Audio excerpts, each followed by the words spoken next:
آداب زندگی۔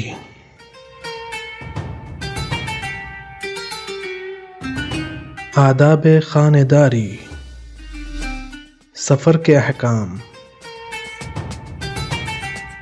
لباس کے آداب اور بھی دیگر آداب جاننے کے لیے دیکھیے تہذیب الاسلام۔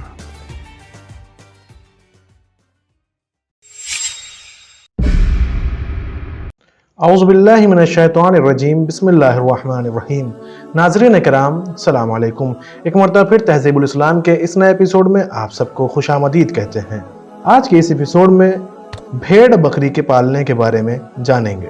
حدیث موثق میں حضرت امام جعفر صادق علیہ السلام سے منقول ہے کہ جو صاحب خانہ ایک بھیڑ یا دمبی اپنے گھر میں پالے گا، خدا تعالی اس کی بھی روزی عنایت کرے گا اور تمام گھر والوں کی روزی بھی بڑھا دے گا، اور فقر اس کے گھر سے ایک منزل دور ہو جائے گا۔ اور اگر 2 بھیڑیں یا دمبیاں پالے گا تو خدا ان دونوں کی روزی بہم پہنچائے گا، گھر والوں کی روزی بڑھائے گا اور ان کی پریشانی ان سے 2 منزل دور ہو جائے گی۔ اگر 3 بھیڑیں یا دمبیاں پال لے گا تو خدا تعالی ان تینوں کی روزی بہم پہنچائے گا، سب گھر والوں کا رزق بڑھا دے گا اور ان کی مفلسی و پریشانی قطعاً زائل کر دے گا۔ حضرت امام محمد باقر علیہ السلام سے منقول ہے کہ جس گھر میں ایک بھیڑ یا دمبی دودھ دینے والی ہوتی ہے، روزانہ 2 مرتبہ فرشتے اس گھر کے رہنے والوں سے یہ کہتے ہیں کہ خدا تم کو برکت دے۔ دوسری حدیث میں حضرت امام جعفر صادق علیہ السلام سے منقول ہے کہ جس مومن کے گھر میں ایک بکری دودھ دینے والی ہوتی ہے، روز ایک فرشتہ صبح ہی اس کو اور اس کے بال بچوں کو یہ دعا دیتا ہے، تم پاک و پاکیزہ رہو، خدا تمہیں برکت دے، خوش و خرم رہو، بھرے پورے رہو۔ اور اگر 2 بکریاں دودھ دینے والی ہوتی ہیں تو 2 فرشتے یہی دعا روز دیتے ہیں۔ معتبر حدیث میں منقول ہے کہ جناب رسول خدا صلی اللہ علیہ وآلہ وسلم نے اپنی چچی سے فرمایا کہ کیا چیز مانے ہے کہ تم اپنے گھر میں برکت نہیں رکھتی؟ انہوں نے عرض کیا، رسول اللہ، برکت کیا چیز ہے؟ فرمایا، دودھ دینے والی دمبی یا بھیڑ۔ پھر فرمایا، جس گھر میں ایک بھیڑ یا دمبی یا بکری یا گائے دودھ دیتی ہو وہ اس گھر کی برکت کا باعث ہوتی ہے۔ دوسری حدیث میں فرمایا کہ خدا تعالی نے 3 چیزیں برکت کر کے بھیجی ہیں، اول پانی، دوسرے آگ، تیسرے بھیڑ یا دمبی۔ معتبر حدیث میں حضرت امام جعفر صادق علیہ السلام سے منقول ہے کہ جس گھر میں شام کے وقت 30 بھیڑیں یا دمبیاں داخل ہوں گی، فرشتے دوسرے روز تک اس گھر کی نگرانی کریں گے۔ ایک اور حدیث میں فرمایا کہ بھیڑ بکریاں بھی پالو اور اونٹ بھی۔ حضرت رسول خدا صلی اللہ علیہ وآلہ وسلم نے فرمایا کہ بھیڑیں اور دمبیاں بہت اچھا مال ہے۔ دوسری حدیث میں فرمایا کہ بھیڑیں اور دمبیاں پالو تو ان کی آسائش کی جگہ خوبصورت بناؤ، اسے صاف رکھو اور ان کے بدن سے بھی خاک مٹی صاف کرتے رہا کرو۔ تمام پرندوں کا حال اور بعض ان حیوانات کا ذکر جن کو مارنا ناروا ہے۔ معتبر حدیث میں منقول ہے کہ ایک فاختے نے حضرت امام محمد باقر علیہ السلام کے گھر میں گھونسلہ بنا لیا تھا۔ ایک دن حضرت نے اسے بولتے ہوئے سنا۔ جو لوگ حاضر تھے ان سے دریافت فرمایا کہ تم لوگ سمجھتے ہو کہ یہ کیا کہتی ہے؟ عرض کیا، نہیں۔ فرمایا، یہ کہہ رہی ہیں، فقط تکم، میں نے تم کو گم کیا۔ پھر فرمایا، پیشتر اس کے کہ یہ ہم کو دفع کریں، میں اس کو دفع کیے دیتا ہوں۔ اس کے بعد اس کے مار ڈالنے کا حکم دیا۔ دوسری حدیث میں منقول ہے کہ ایک روز حضرت امام جعفر صادق علیہ السلام اپنے بیٹے اسماعیل کے گھر تشریف لائے۔ دیکھا کہ ایک فاختہ پنجرے میں بند رکھی ہے اور وہ بول رہی ہے۔ حضرت نے فرمایا، اے فرزند، تمہارے اس فاختہ کے پالنے کا کیا باعث ہوا؟ کیا تم نہیں جانتے کہ یہ منحوس ہے اور صاحب خانہ کو بد دعا دیتی ہے؟ پیشتر اس کے کہ اس کی نحوست تمہیں نست و نابود کرے، تو اس کو نست و نابود کر دو۔ معتبر حدیث میں منقول ہے کہ ایک روز حضرت امام جعفر صادق علیہ السلام بیٹھے ہوئے تھے کہ ایک شخص کا گزر ہوا جس کے ہاتھ میں مردہ ابابیل تھی۔